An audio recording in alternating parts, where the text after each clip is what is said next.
No dancing? What is that? This ain't Footloose. I bet the other guys said that too. Footloose.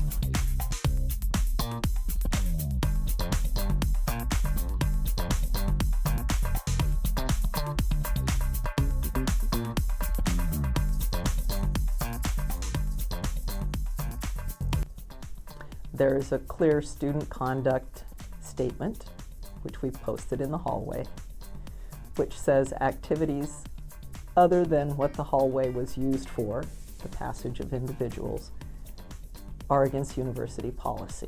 I could care less like how recent I am to the group, you know? I just think it's an immoral thing to be kicking people out of a place just for dancing.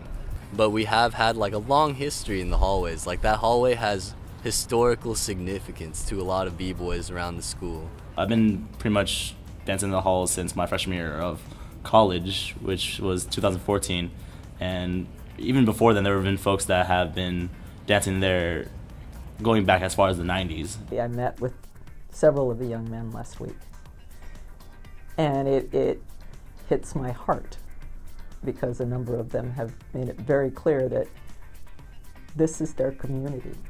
This is what they love about San Francisco State. If there is anything that they identify with on this campus, it's that corner spot in the hallways.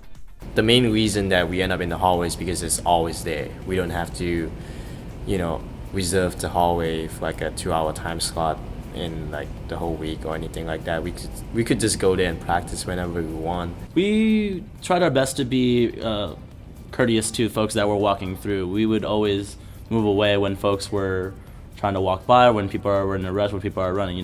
The courteous thing you're supposed to do when you're within a particular space.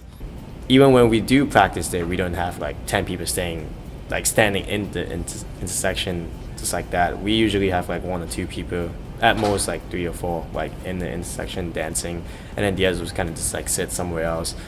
Faculty members had complained of noise, and more importantly, the disruption of passage for people in the hallways going from point A to point B.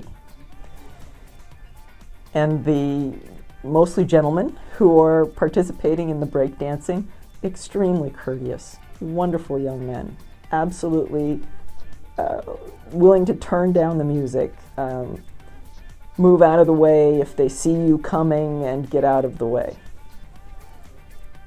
It's just that is not what those hallways are meant for. I felt like it was an attack, not only to us, but to the dance department and a couple of the other organizations that have used the hallways over the years as practices for their shows, or even for like the dance majors for like their finals. Because I feel that if it had been just the art kids or just the theater kids hanging out in the gym, there would have been no action taken, or it wouldn't have been as severe enough of a problem to address. We could have maybe reached a compromise. We could have, maybe try to restrict our dancing, our practice times to like certain time slots when, not many classes are going on, or like even make sure that not too many people are dancing or like standing in the intersection at the same time, or like we don't lay on the ground and like, take up the whole space and stuff like that. We could have reached a compromise that would be good for everyone too. This one's to all the faculty in the gym building.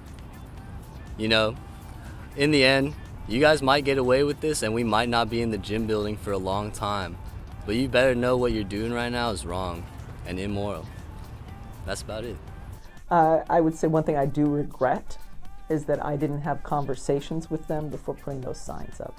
I think that was kind of like a slap in the face, and that was not what I should have done. That is not how I should have handled it.